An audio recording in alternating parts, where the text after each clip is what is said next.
বিসমিল্লাহির রহমানির রহিম। আসসালামু আলাইকুম viewers, welcome to my channel. আজকে আমি গরুর গোশত রান্না করব। তার আগে আপনাদের সাথে ঈদ মোবারক হয়ে যাক। আপনারা কেমন আছেন? আশা করি আল্লাহর রহমতে ভালো আছেন। আমিও আমার পরিবারও আল্লাহর রহমতে ভালো আছি। তো আমি গরুর গোশত রান্না করেছি, কোরবানির তো অবশ্যই। সেটা হলো অনেক বড় বড় করে আমি টুকরো করেছি, আমি না কষাই। তো যাই হোক, সেই মাংসটাই আমি লাল ঝাল করেছি। বিশাল বড় বড় টুকরো, একটা একটা টুকরা খেতেই কষ্ট হয়ে যাবে, এরকম বড় বড়, কিন্তু ধরলে একদম মোমের মতো গলে যাবে। সেটা আমি ওই কায়দায় রান্না করেছি, উইদাউট পানি, একদম পানি দেইনি, পানি ছাড়াই মাংসটা রান্না করেছে। তো মাংসটা রান্না করতে আমি কি কি এটার সাথে অ্যাড করেছি, কি কি মশলা দিয়েছি তাই দেখাই। প্রথমে এই আমার মাংস টুকরো দেখেই বুঝতে পারছেন, বিশাল বড় বড় করে আমি টুকরো করেছি। তো যাই হোক, এই মাংসর সাথে প্রথমে আমার লাগবে পেঁয়াজ, লাগবে আদা বাটা, রসুন বাটা, লাগবে সরিষার তেল, হলুদের গুঁড়া, মরিচের গুঁড়া, ধনিয়ার গুঁড়া, আর লাগবে টালা জিরার গুঁড়া। আর যেটা আমি হয়ে যাওয়ার আগ মুহূর্তে আমি গোশের সাথে অ্যাড করব, সেটা হলো মৌরি আর রাঁধুনি সস। আমি তেলে নিয়েছি, আমি থেতু করে তারপরে দেব। আর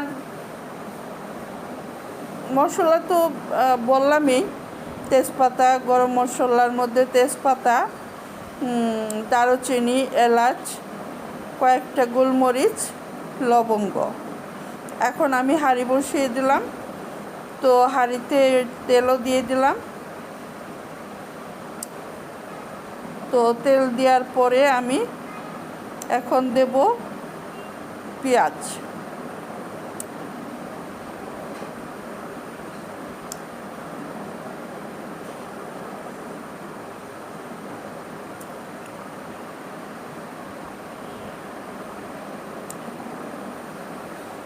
আমি পেঁয়াজ দেওয়ার পর একটু নেড়ে চেড়ে ব্রাউন কালার করব।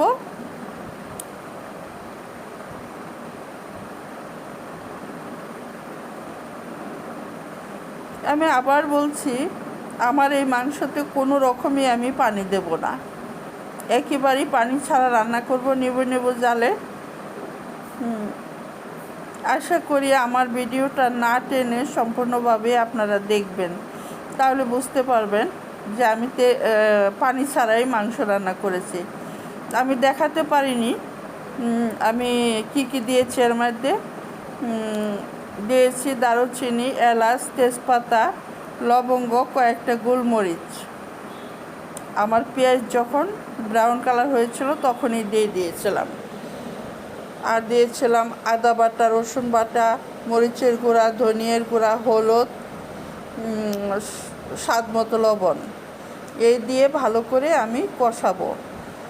এই মাংসটা যেহেতু কোনো রকমই পানি দেব না, সুতরাং মশলাটা আমার খুব ভালো করে কষাতে হবে, আর জালটা খুবই কম রাখতে হবে।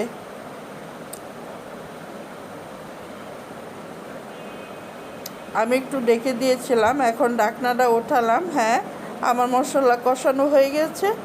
এখন আমি দিয়ে দেব মাংস।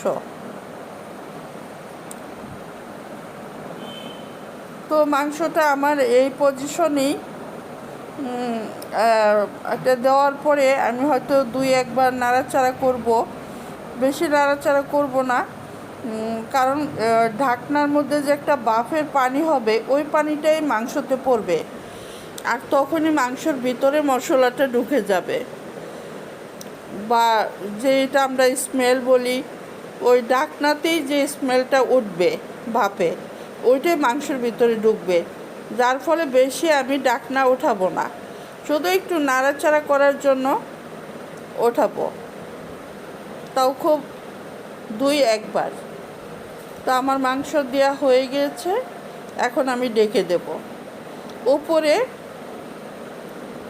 উপরে বাফ ওঠার জন্য ডেকে দেব, আমি কোনো নাড়া দেব না। এখন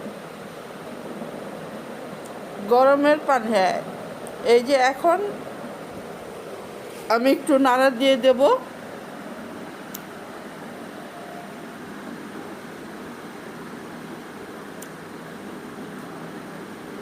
তো এই তো আমার মাংস রান্না প্রায় হয়ে গিয়েছে। তো দেখলেন, এখন আমি টালা মৌরি আর রাঁধুনি সসটা দিয়ে দেব। দিয়ে 5 মিনিট না, ঠিক 10 মিনিট পরে আমি উঠায় ফেলবো। তো আজকের মতো এখানেই আমার বিদায় নিতে হচ্ছে। ভালো করে আত্মীয় স্বজন নিয়ে ঈদ করেন, ঈদের খুশি উপভোগ করেন, আনন্দ করেন। আর যাই করেন, বাইরে গেলে মাস্ক অবশ্যই পরে যাবেন। তো আজকে বিদায় নিচ্ছি। আমার ভিডিওটা দেখবেন প্লিজ, আমার পাশে থাকবেন। আল্লাহ হাফেজ।